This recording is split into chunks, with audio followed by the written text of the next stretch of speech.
Well, this is a wonderful day, and we have a speaker that has been with us before, and this is Ted Kuntz, and Ted has written a book called Peace Begins With Me. And Ted, I first met when on internet, actually, and when I met him on the internet was, I went through, and I don't know, it was Goddessence that did it, but I was looking for somebody of the qualifications that Ted had to talk at a conference I was putting on. And Ted's name popped up, and I don't know how many people there'd be in there that would be doing a similar work. And so I thought, oh, I'm sorry. Isn't this just wonderful? This is just wonderful that I have this man. I'm kind of afraid to email him because he's got all these credits behind his name. So I email him and I explain that this is a little conference. It's our first year of doing this little conference. We're hoping to make it bigger later on and trying to make it sound pretty good. And I get an email back from Bangkok saying, I'd love to do your conference.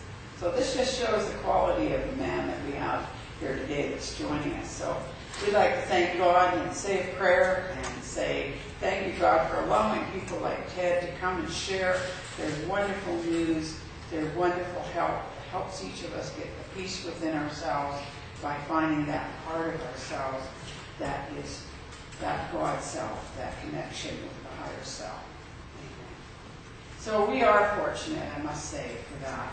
I'd like to welcome anybody here for the first time, and we have a package that we give out, and if one of my assistants there would like to pick up one of the envelopes there, and this lady, I know is the first time. Did you get one? I did. Oh, you got one already, so that's great. Okay, that's good. So that is wonderful. We'd like to acknowledge that you're here. And then we want to, everybody arousing deck the halls. And that is, according to what I've got down here, number 1, but you never can believe the time I hit something on the computer and it comes up something else. So I'm hoping that halls is number 1.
We are, as you know, an interdenominational organization, and we also have online people that join us every Sunday.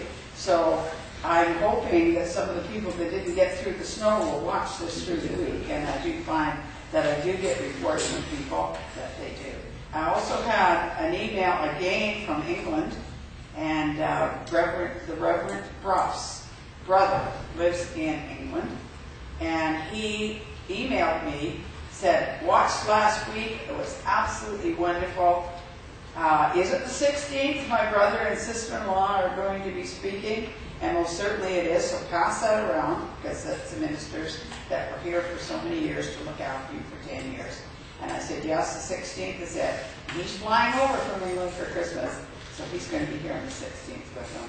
So he'll get to be in the presence instead of watching us online. So we thank all the online people for joining us. And I'd like to talk a little bit again about Ted and what he's done. Peace Begins With Me is a book that he has, and if you haven't read it, he has brought a few copies, and I would recommend it highly. I went through it probably in about less than 24 hours. I read it part one day and part the other day, and I am telling you, it may not take long to read it, but it sure leaves a long-term effect on your life and how you feel, so I feel really good about that.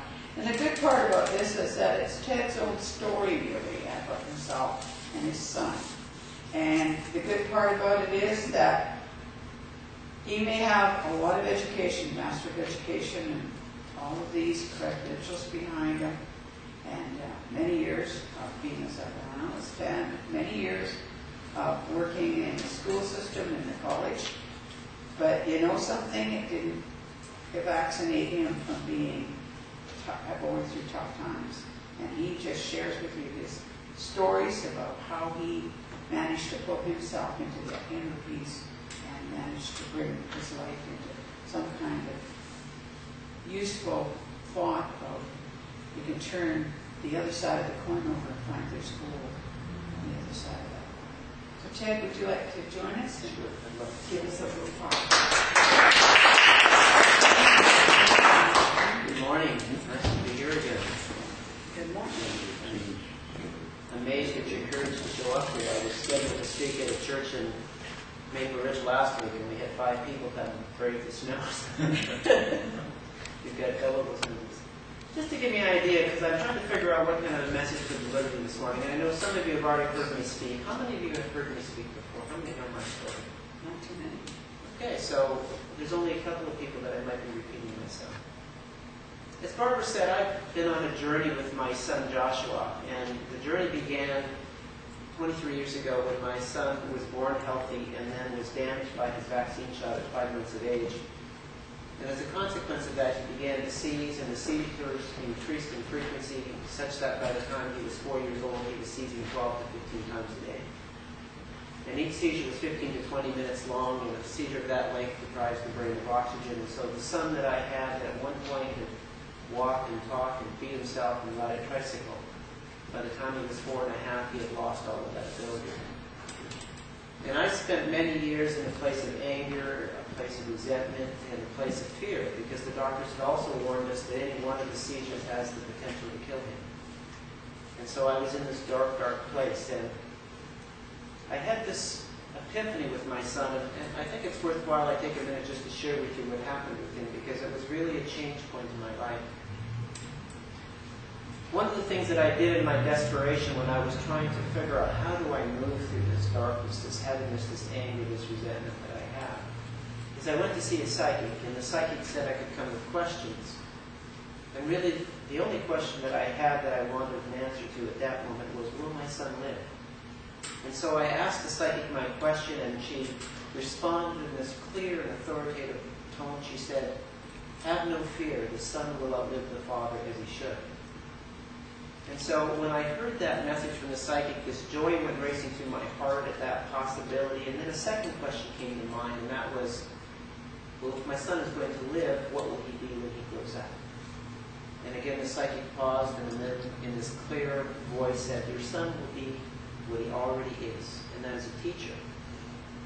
Now, I had a lot of difficulty with that message, because Josh, by this point, his capacity had been reduced to that of a 2-year-old, and I wasn't clear how he could possibly be a teacher with that limited ability.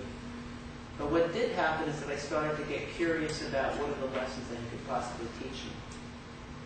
And I had this epiphany with Josh one day, and it happened as a result of a ritual Josh and I shared together. When I came home from work, I would drive up the driveway, and Josh would hear the sound of my car, and he would recognize it, and he would know that Dad was home. And so if he was doing well enough that day, he would run to the window, and he would wait for me to get out of the car, and then he would yell, hi, Dad. And I would say, hi, Josh, and I would come into the house. But most of the days when I drove up the driveway and I looked to the window was empty because Josh was having far too many seizures. That got in the way of him being able to come and greet me there. On this particular day when I drove up the driveway and parked the car and went to the window, there was this little face in the window. His little nose was pressed against the glass, waiting for me, and with this joyful joy, he said, hi, Dad. And I said, hi, Josh.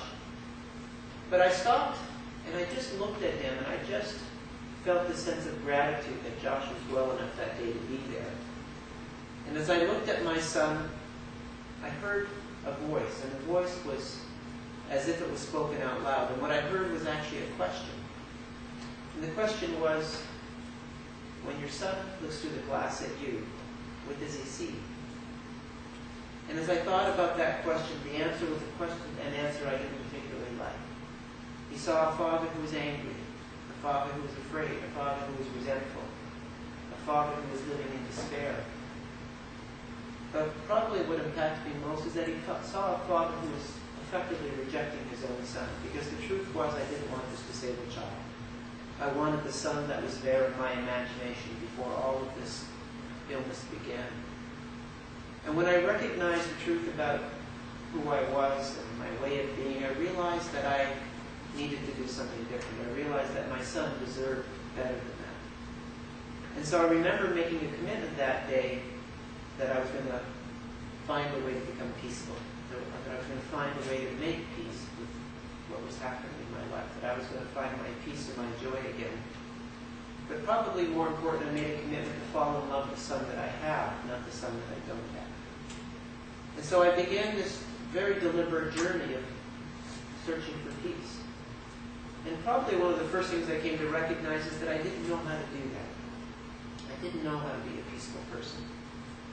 I was much better at anger or fear or resentment than I was at peace. And when I engaged other people around us, I realized that I'm not unusual that way, that most of us want peace, we yearn for peace, we desire it, and yet rarely do we actually hold on to it. And it seems particularly, what's the word I'm looking for? It becomes more apparent to me at this time of year, because as we engage in the holiday season, one of the themes that is constantly being expressed is about peace and joy around the Christmas season. And yet, it's interesting to me is that I rarely find people who are exuding that peace and joy that I think that we're all looking for. Instead, I see these hurried people. I see these people that are caught up in all this drama about finding the right gift, and they get hooked into overspending, and then they've got fear and anxiety about what that is. And I think, isn't this interesting that we've declared this? This is a time of year when it seems like one of the most important things for us to do is to express our joy and express our peace, and yet I see lots of cranky people. And so I got curious about my own journey to peace, and also what is it? What gets in the way of us experiencing peace and joy? And one of the things that I came to realize is that in my journey is that I was telling myself stories, and those stories would often lead me in the path of anger or resentment. Stories that said life should have been different, this should never have happened. I would often use my imagination to imagine all the worst possibilities. I would often focus my attention on the things I didn't like as opposed to what I did like. And so I'm not going to get into all of it, because those are things that I've talked about here before. It's in my book if you're interested. But I guess one of the key pieces that I came away from is that we're all authors. We're all authoring stories. And so whose story are we carrying around? Are we carrying around our story? Are we carrying around somebody else's story? And when I look to the Christmas season, one of the things that I think is happening is that we have been seduced into taking on somebody else's story.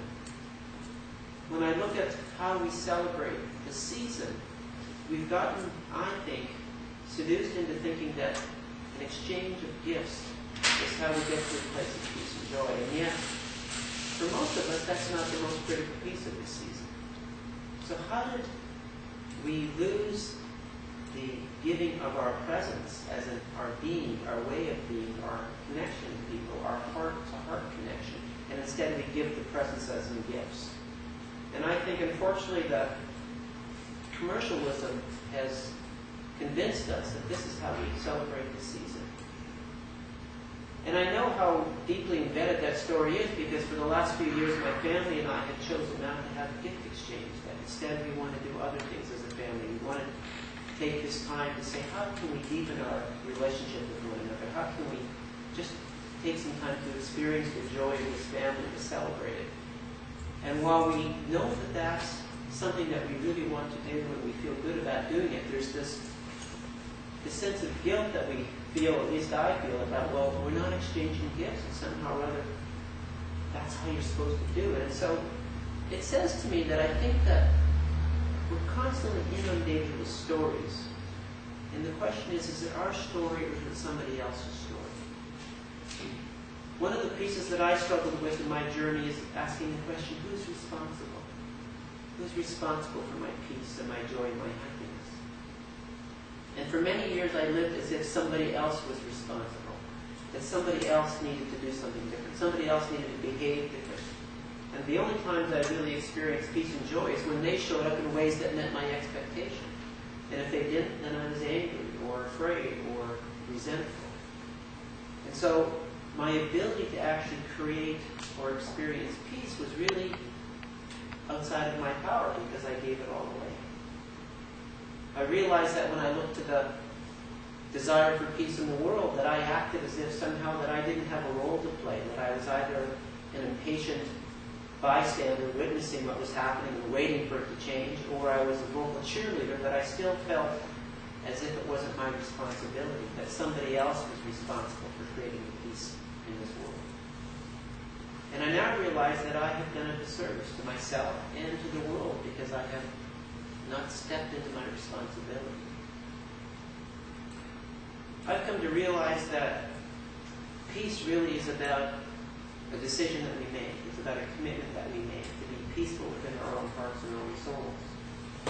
And it's only by being and coming from a place of peace that we can actually create peace in the outside world.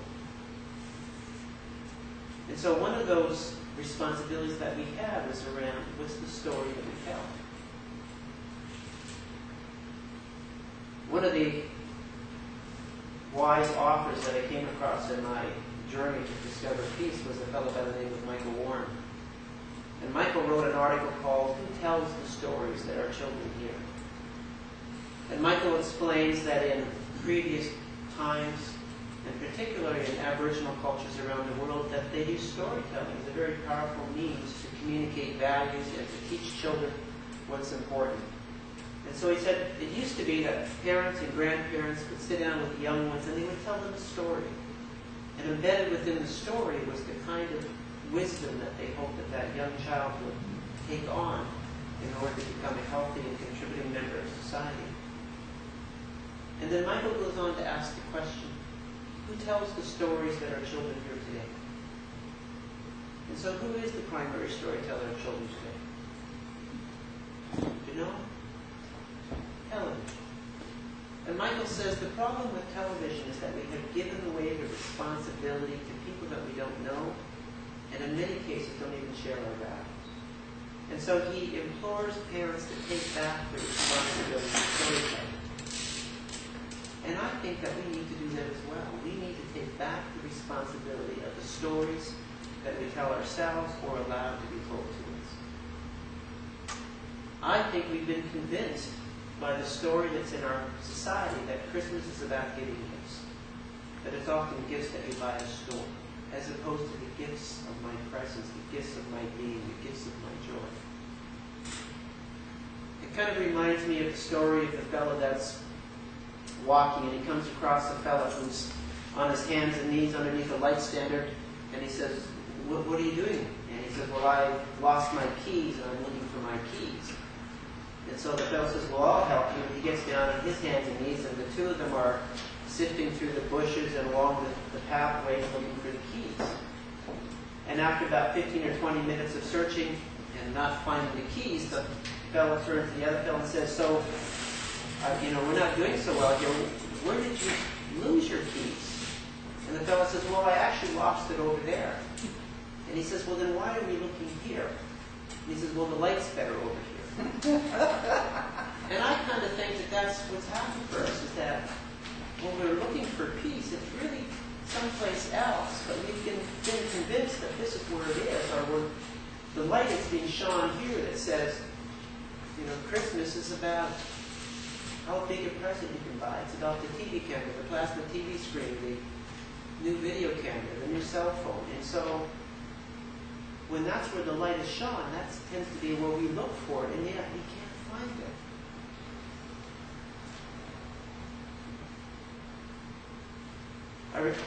I remember this story that I first heard it from Stephen Covey, and I don't know who's responsible for it, but he talks about having a jar, filling the jar with these rocks, and then saying to the students, is the jar full? And they said, well, yes, it is. And he said, no, it's not. And he takes smaller rocks and he fills in all the spaces around the big rocks, and then he says to his students, is the jar full? And they say, yeah. He said, no, it's not. And then he takes sand and he fills in all the spaces around the small rocks, and then he says again, is the jar full? said, yes. And he said, no, it's not. And then he takes water and pours it in the spaces that are there left again. Is the jar full? And finally they come to some agreement that the jar is full. And then he says to his students, so what's the moral here? And they said, well, the jar was really full. There was still lots of space. And he said, no, that's not the moral. The moral is if you want to put the big rocks in the jar, you have to put them in first. And what he means by that is you can't stick the big rocks in with all those other rocks or smaller rocks or sand because you can't get them in. If you want those big rocks in the jar, you have to put those in first and then fill up the spaces with smaller things. And he uses that as a metaphor for life. Life is like that container, that jar. And what are the big rocks that we want to put in? Because we have to do that first. And then we can fill the spaces up with the smaller things. But I look to this time of season, and I think that we're too busy filling that jar up with all these small little rocks, and we've missed the big ones. And so I know as a family, again, we've sat down and we've said, how do we want to celebrate our family? How do we want to celebrate our community? How do we want to express our joy? What might that look like? And so we've taken ownership of that story so that we can celebrate it in a way that touches our hearts, that is meaningful for us. And so what I've learned is that if I'm going to go to a path of peace and joy, I need to figure out how to do that for myself. I need to look within. They say that happiness or peace or joy is an inside job, not an outside job. And so I wonder how many of us are looking in the wrong direction for that peace or that joy that we want to experience. I wonder how many of us are looking under the light standard because that's where the light is shining, when in fact we really need to look within. And there may not be as much light there because often that's not the places that are being focused on. Gratefully, these are places here, Barbara, where that happens. But we quickly lose track of that. So my hope is that you begin to embrace the idea that you're a very powerful storyteller. And are you telling your story, or are you allowing other people's story to be told too? Are you taking responsibility for your experience of peace, or are you waiting for something to happen out there in order for you to experience peace? I now believe that I'm responsible for all of it. In our culture, we often have a cultural story that says in any relationship that I'm 50% responsible and you're 50% responsible. And I actually think that that gets in our way. I think that if all of us said, you know what, I'm 100% responsible for what's happening here, that we would have a completely different world in no time. And so, where are we giving away our power to experience peace and joy? I hope I've shared some thoughts with you this morning that allow you to find your peace and to create it over and over and over again. Thank you.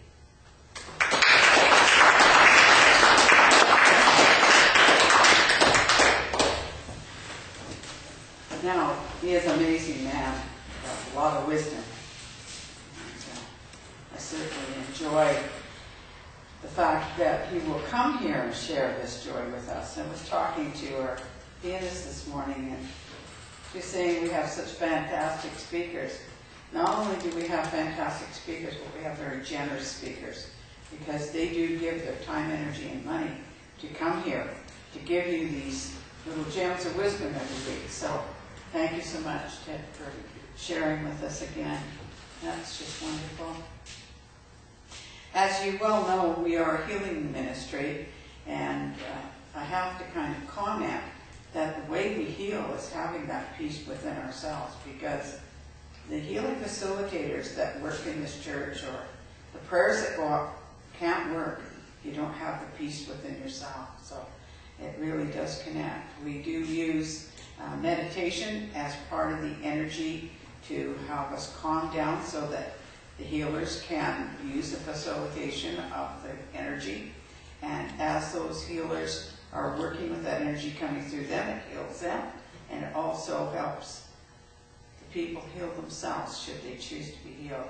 We have an area at the back there that red seats are there. And if you feel that you would like some hands-on healing, our healing facilitators will go back there during the meditation, and we ask that everybody else join in it and start with healing yourself, the peace within, and send that to the world and the universe.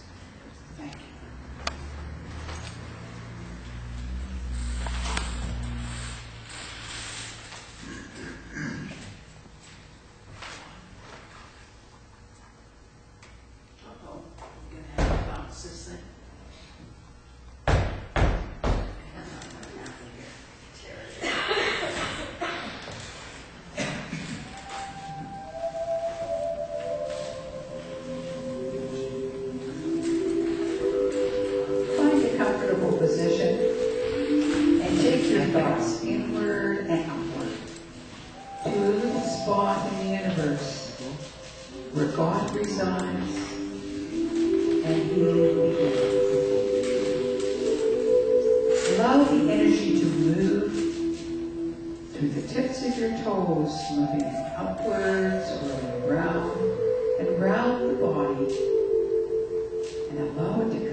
Breathing in again, allow yourself to come in touch with the Spirit, that part of yourself that is always perfect. And allow the Spirit to communicate to the mind and the body what it needs for this journey that it is having in this physical existence.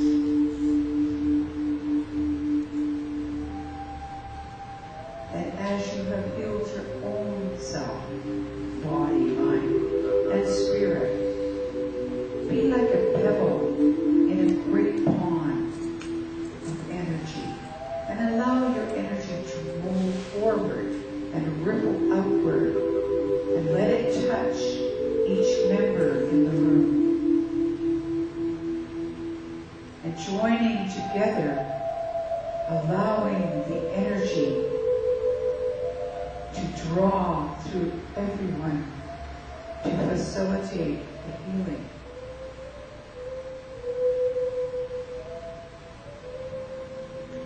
Taking a deep breath now, think about outside of this room into the community of your family, the community around around you, of your teachers and your leaders.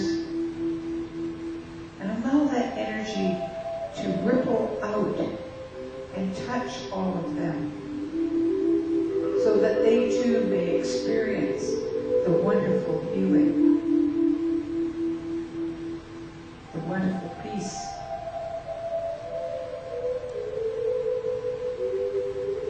Allow that energy now to go forward into the world and not only touch the world's leaders, but to touch the animals, the vegetation, the waters, the atmosphere, so that they may be healed. And let us be thankful to the animals and the vegetation and the minerals that give of themselves and serve us so greatly and feed us so well.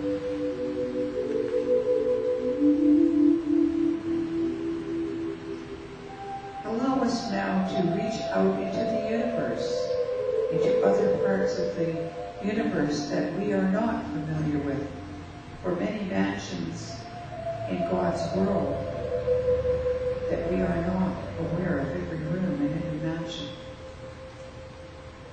But we send love and we send caring, for God promises us that love and healing is never ending. And all we need to do is ask. And the energy will follow the intention of the thought. And the healing will begin.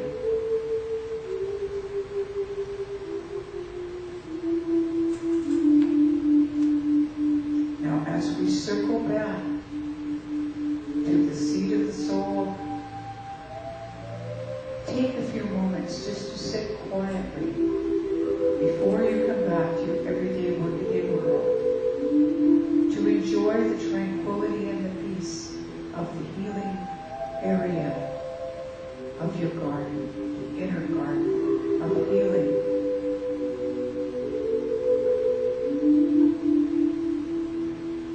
And know that you may visit here at any time, and God has promised the love and the healing is never ending.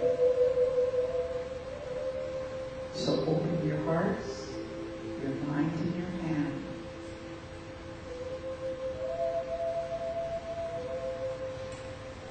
God bless you, and He sends His angels to keep after you.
So much for joining into the meditation. Thank you, Spirit, for bringing the energy through from God to help us heal and heal the world. We're more than one prayer gathered together that always gives more power. So it's almost in mathematics where you get to the 10th power at a time. Another person prays, another person prays, and just multiplies that energy. And so we have a healing bowl that's kept at the back, and every day our healing facilitators do prayer, and they concentrate on that bowl.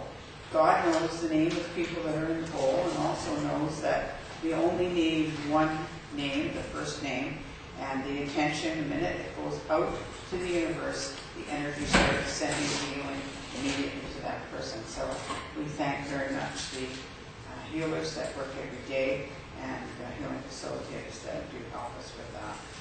We have announcements now coming up, and as you well know, that we do have next week Reverend Gloria and Martin Brock. Now, everybody who's been familiar with this chapel over the last 10, 11 years know that Gloria and Martin spent many years being our guiding lights in this chapel, or not our chapel by this name, but the same location.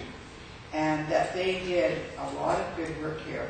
And a lot of people have come up in the spiritual light with these two couples. So we'd like you to join them next week. Whether it's snowing or not, try to jingle those bells and get out here and see them next week when they come. And welcome their brother from England that's going to be with them. Next week is also going to be Food Gift Sunday. And what we're asking is that some dry ingredients are brought, and we are going to place them in the hampers on the rostrum, and we will then distribute them to the food bank. And we will put a little jar there if somebody doesn't bring dry food, they can put some money in. Our dance, we did 3 big hampers of food, and we also got $52 to take from the church to the food bank at the big dance that we did. So, you know, the church is doing pretty well for a small church at trying to help the community, and there are many people that are very hungry at this time. We also are going to have our candlelight service on the 23rd, and try to book an extra hour off to join with us, because that's going to be the time that we're going to give good cheer to all the people that are here from the church, welcome them and say, come on, let's celebrate this wonderful time of year, a time of giving, a time of sharing. And we're going to ask everybody to share by bringing 6 Christmas cookies. So if you bake cookies, bring 6 Christmas cookies, and that way people who turn up that don't know what's happening will have enough on the plate that everybody will be able to exchange Christmas cookies. And bring your Christmas cards and a big smile on your face so that you can welcome everybody and say Merry Christmas. And the following week, of course, we will have the New Year's, bringing in the New Year. Both of those Sundays I will be speaking as the main speaker, basically facilitating the beautiful music that we're going to have for the candlelight service. And that will be on the 23rd. And we have a couple of beautiful musicians that are sitting here, and I'd like to thank both of them. We have Celia Collins and we have Jean Thomas, and both of those girls give a lot of their time. And I kind of have a little secret to tell you. I believe they're going to bring some music next on the 23rd and share that with us in our candlelight service. So thank you very much. Of course, all the volunteers, we thank them. A couple of our volunteers, which we ask people to do, to let us know if somebody's not well, if they're not feeling well. And a couple of our volunteers did notify me last night that the volunteer coordinator, good morning, Mom, we'd like to send some healing for her, please. And also for Amber.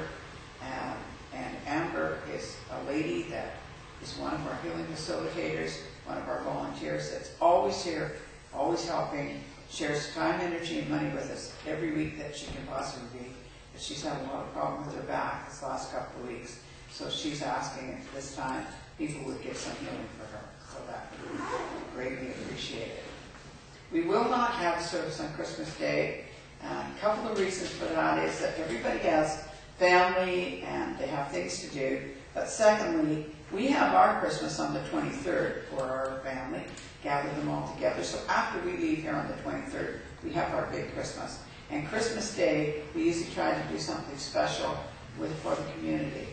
And so I would encourage that if you do not have something to do on Christmas Day and you do not have family, look around and see what you can do. We've done everything from go down to the mission and take sandwiches down.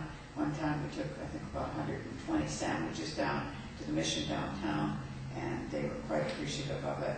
And that kind of helped our Christmas Day when we didn't have the big family home, and then we just go home, eat our turkey, and feel good that we've had a really good Christmas. So try to do something nice for somebody else this Christmas. As Ted said, it's a time of sharing, a time of loving, a time of giving something of yourself, not just gifts. So that's so wonderful that we're going to do it. The candlelight service will be beautiful, so we'll be happy with that. And now it's time for you to wait on your offering. That's where you can do your part to help keep this chapel. And I asked Celia, instead of doing the garden life song that we usually sing, that she would play, and I just skip this one.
We'd like to thank you, Heavenly Father, for these wonderful gifts that have been given from the heart to help us with this church and to help us do the work that you are directing us to do. We ask that you direct us to do the highest and best in the use of these finances of this church and of the community at large. Well, this is usually a little different time that we have in our church, different than what we have in some of the more Orthodox churches. And this is where we used to do clairvoyance. But Ted and I have done a little thing the last few times that he's been here. So we're going to do things a little bit differently this week. And what we're going to do is that you've heard Ted talk about getting that peace within yourself. And you also are getting the advantages of his education and of his profession that he spent over 25 years. He's a very young man for 25 years. He was, what, 12 and a half when he was. But anyway, he's going to give you some benefit of his knowledge. And so if anybody would like to ask some questions of Ted, then feel free to do that. And we also will maybe tune into a little clairvoyance for you. So anybody there? Am I going to pick them out of the congregation? What sort of questions? Pardon me? Well, you know, to do with how you gain peace if you're going through a traumatic time, or how do you get to stop that talk that goes on in your head so that you can get that inner peace within yourself. Exactly. How do you stop that talk that goes on in your head? I'd like to There's a good question for you. Trying to meditate. Nothing but thoughts. And the thoughts keep coming even though you're trying to meditate. And how do you get that to quiet down? Well, let me share with you a strategy that worked for me, and it may or may not work for you, but it was something that I found helpful, is that I would spend a lot of time with worry. And so my mind was filled up with those worry thoughts. And what I discovered is that worry, research tells us worry is often the same thoughts over and over again. And so I made a decision that if I just do it once each day, then I could probably cut down my worry time. So I started to schedule my worry time. And so I would wake up in the morning and I would say, I'm going to worry between 7 o'clock and 7:50. And I learned to become even more specific. I learned to declare a worried place. So I made it the red chair in the living room. And so I would say, I'm going to worry between 7 o'clock and 7:15, sitting in the red chair in the living room. Now what I noticed happened for me was when I first began to employ that strategy, the first number of days I would catch myself worrying. And when I noticed I was worrying, I would say, thank you very much, but I'm going to take care of that at 7 o'clock sitting in the red chair in the living room. And then my mind would kind of leave me alone for a little while and say, okay. And then maybe 20 minutes later, half an hour later, the worry thought would show up again. And again, I would say, thank you, but not now. I will take care of that at 7 o'clock sitting in the red chair in the living room. And then at 7 o'clock, you sit down in your red chair in the living room and you go, okay, bring it on. And you spend your 15 minutes of worry. At the end of 15 minutes, thank you very much, and I will do this again tomorrow. 7 o'clock sitting in the red chair in the living room.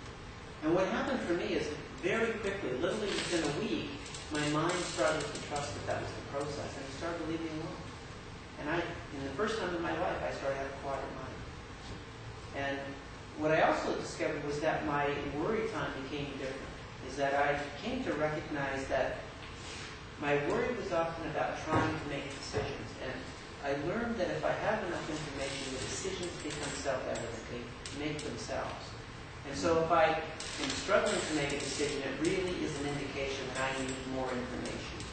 And so lots of my worry became about what information do I need and who might I get that from, where might I get it from. And it became more of a planning session.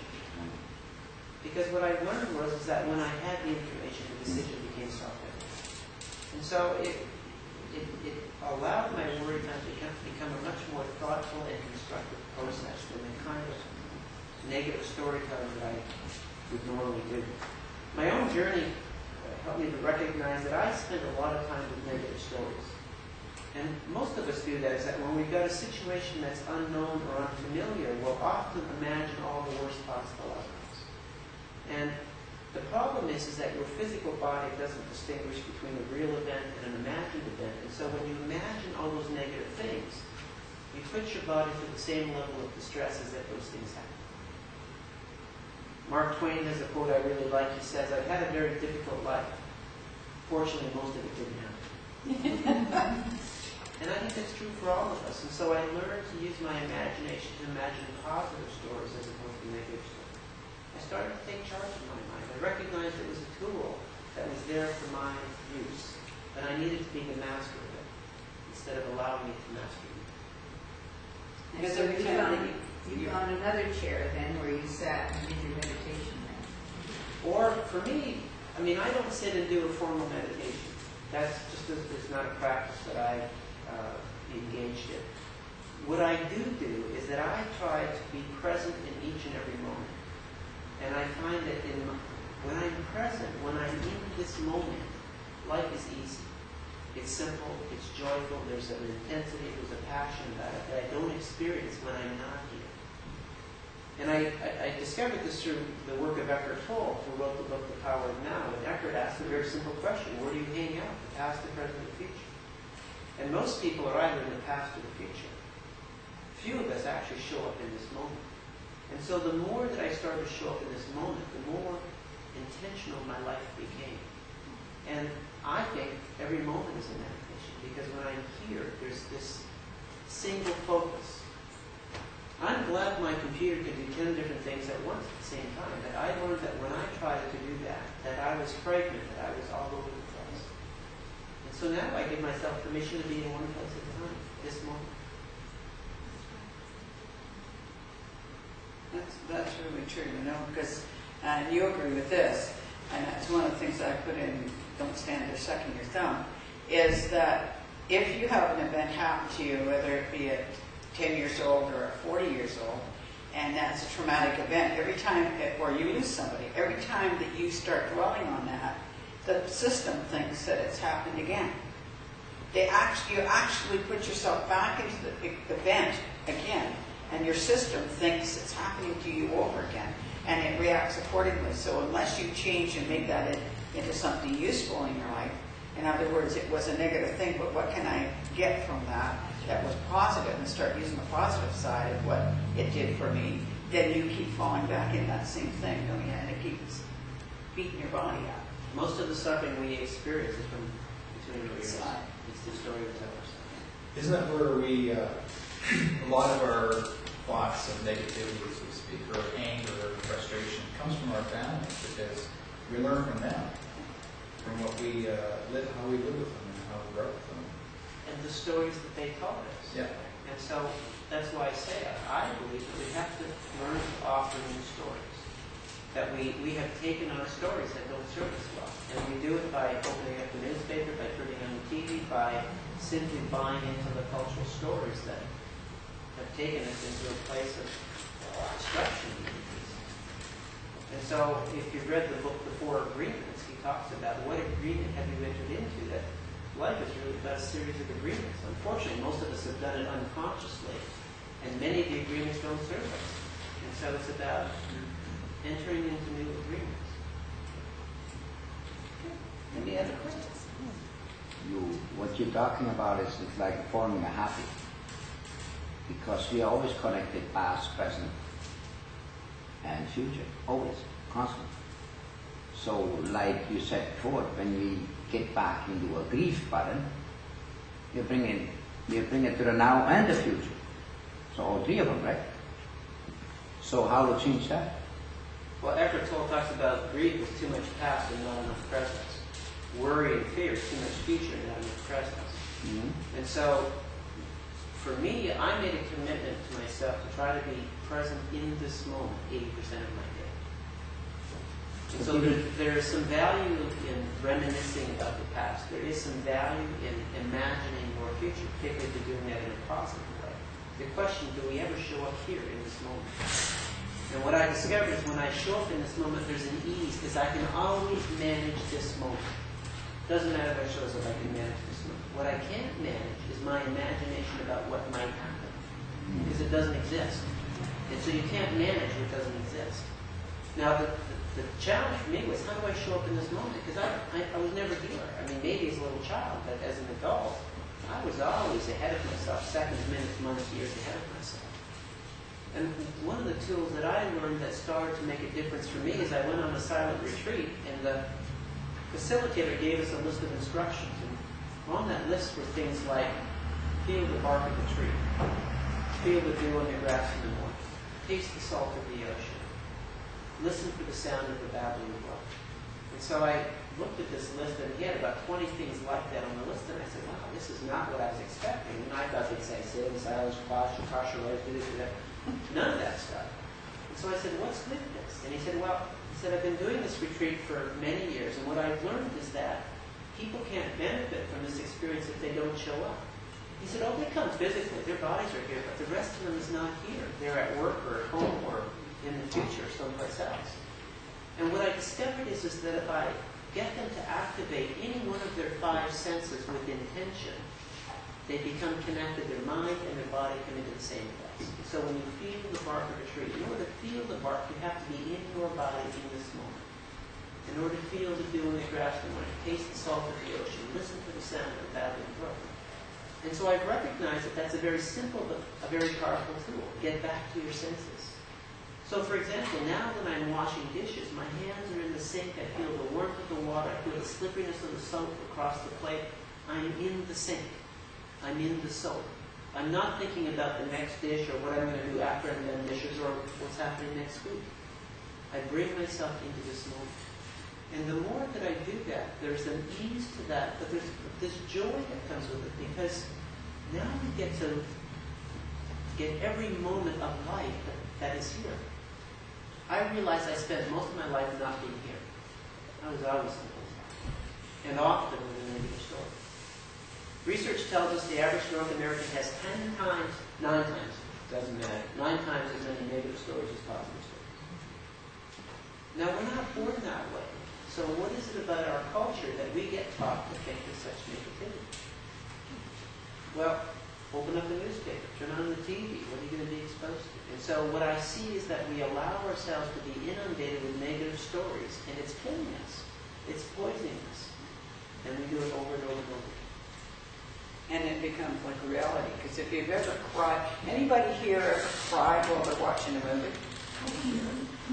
Anybody here ever got so angry at an umpire or a referee in a game or something, you go throw something at them? That's because you became involved with something that you're not really involved in. It's not really you, but you become so attached to it, to the story, that you actually cry because something's sad in the story. Sadness didn't happen to you, it happened to somebody else, but you take it on. So that's basically what we do when we hear the story. Well, look at how wars happen. Yeah, Tell a exactly. story about those awful people over there. It doesn't matter if Yeah, the story's and not no one true. goes shoot 'em up. Yeah. Yeah. And we don't really look at the bulk of the people who aren't that way. We look at that handful of people that they told us a story about. If I simply made decisions based upon my own experience of this moment, I would have no reason to go to war with anybody. Exactly.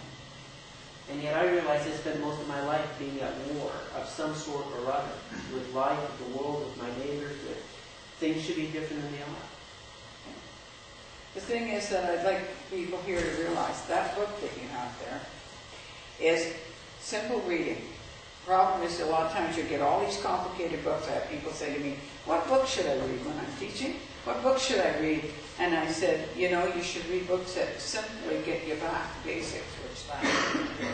So you want to talk a little bit to children your book, and maybe they can join you back there after service. Well, this is really as a result of my journey with my son. And as I described to you, is that I spent the first 5 years of Josh's life being in a place of anger or fear or resentment until I got to that epiphany that I described, that I really said I need to learn how to do this different. And so I asked myself a simple question. Is what I'm doing, is my way of thinking, is my way of behaving, does it add to my peace, to my joy, and my happiness? Or does it add to my anger, my sadness, and my despair? And by simply noticing which direction I was walking, I gathered some valuable information. And so the book really is a summary of what I noticed walked me in the direction of anger, sadness, and despair. What ways of thinking, what ways of behaving took me here. And then what are the ways of thinking, what are the ways of behaving that walked me in the direction of peace and joy and happiness? Because I believe that all of us want to be peaceful people. We want to be joyful people, but I don't think we've been taught how to do it. At least I wasn't. I was much better at anger. I was much better at resentment. I was much better at fear. And so I think our culture has pointed us in the wrong direction. And so the strategies, I think, as Barb said, I tried to distill what's the simple things that I can do different. And so people have said, like, this is a simple book. And they're not my ideas. I took the ideas that I found in the wisdom literature and the spiritual traditions, and I tried to language it in a way that I knew how to actually engage it on a day-by-day, moment-by-moment basis. But let me share with you the story that I start the book with, and it's one of my favorite stories, and maybe it's one that you already know, and it's a native story, and I love how they capture wisdom in such simple stories. And the story is about a grandfather and a grandson walking down a path in silence. And after a while, the grandfather interrupts the silence and says to his grandson, "Grandson, there are two wolves that are fighting in my heart. And one wolf is angry and vindictive and wants to hurt others. And the other wolf is kind and compassionate and loving." And the grandson, hearing the words of his grandfather, is filled with anxiety and fear, and he says, "Grandfather, which wolf will win the battle of your heart?" And the wise elder says, "My heart will be won by the wolf that wins the battle of every man's heart. It's the wolf that I feed." And so the question is, which wolf do we feed?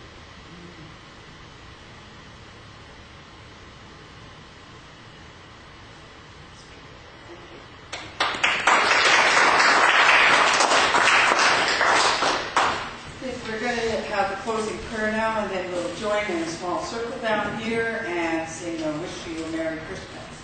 So join me in the prayer, and thank you, Heavenly Father, for allowing us to gather here once more and to enjoy the morning that we woke up to, and that we could have rejoice in our heart and be here today, be in this moment, and be here with this speaker that is talking to us about how to gain peace within ourselves, and that we can give that peace to each other as we go through the week. Okay, so number 13, Wish You Merry Christmas. Go down here and join hands.